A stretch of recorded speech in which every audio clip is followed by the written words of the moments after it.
Selamat siang. Kali ini saya akan eh, memaparkan studi kasus dari materi leadership.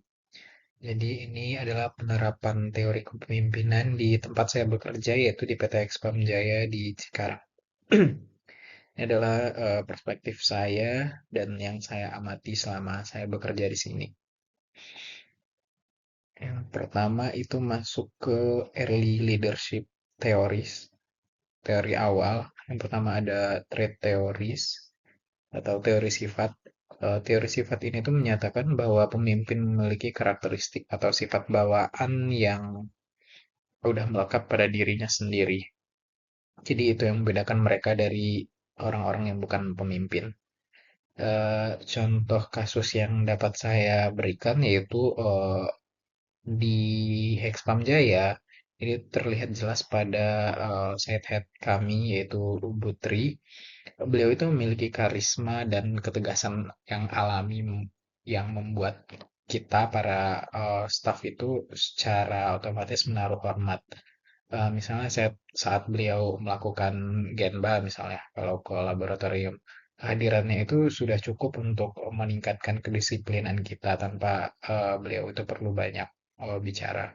Ini membuktikan bahwa sifat bawaan itu memang membangun persepsi orang lain tentang kita. Yang kedua ada behavioral theories atau teori perilaku. Ini fokus pada apa yang dilakukan pemimpin. Ada yang fokus pada tugas, ada yang fokus pada orang. Contoh kasusnya itu, ini kan ada dua pendekatan yang berbeda ya. Pertama ada task oriented.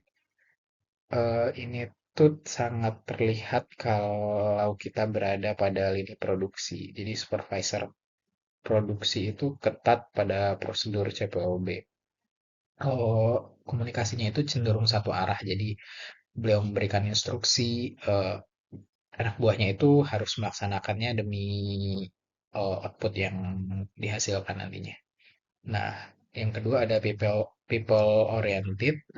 Kalau people oriented ini tuh dia eh, kita bisa lihat pada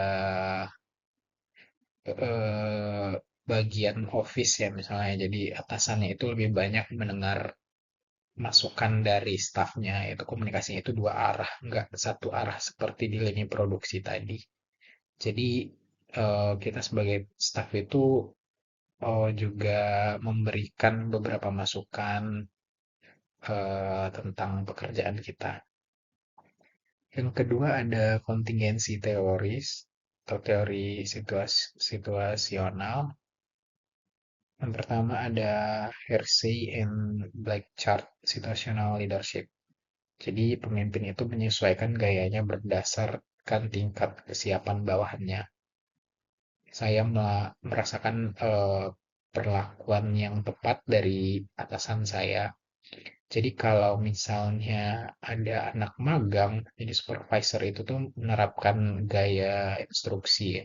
Jadi pengawasannya itu langsung dari supervisor itu sendiri. Sedangkan kalau misalnya kepada rekan-rekan senior, jadi supervisor itu tuh menerapkan gaya delegasi. Jadi dia memberikan kepercayaan penuh kepada para senior itu untuk menyelesaikan laporan tanpa micromanagement ya. Ini membuat kita merasa dipercaya dan lebih mandiri nantinya. Yang kedua ada path goal model. Ini tuh tugas pemimpin membantu bawahannya mencapai tujuan dan dengan menyingkirkan hambatan yang ada. Jadi atasan saya itu tuh dia berperan sebagai fasilitator dalam pekerjaan saya. Contohnya saat terjadi breakdown pada alat atau mesin yang saya gunakan, beliau itu tidak mencari siapa yang salah atas penyebab mesin ini rusak.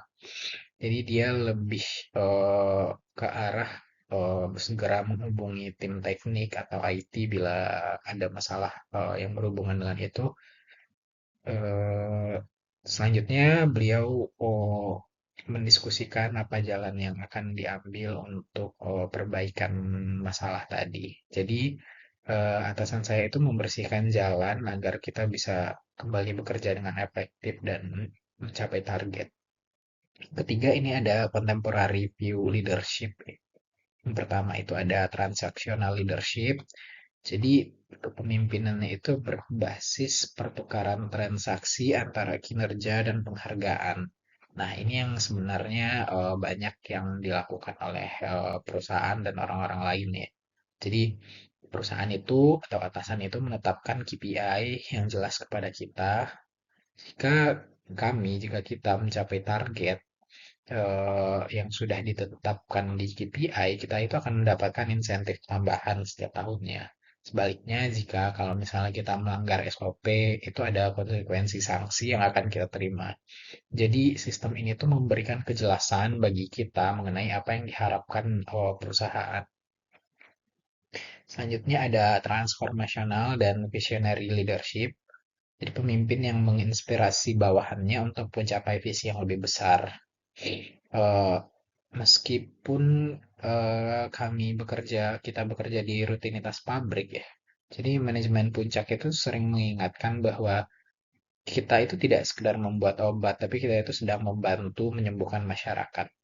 Eh, Visi ini tuh ditanamkan secara konsisten. Dampaknya itu bagi saya khususnya munculnya rasa kebanggaan ya. Saya bekerja dengan teliti bukan hanya takut karena sanksi, tapi karena saya sadar bahwa kualitas obat ini menyangkut nyawa orang lain. Nah, kesimpulannya sebagai analis di PT Hexfam Jaya, Hexfam Jaya ini tidak terpaku pada satu gaya saja. Kombinasi ketegasan operasional dan fleksibilitas serta inspirasi visi adalah hal yang membuat kita tetap produktif dan loyal. Sekian pemaparan dari saya. Terima kasih.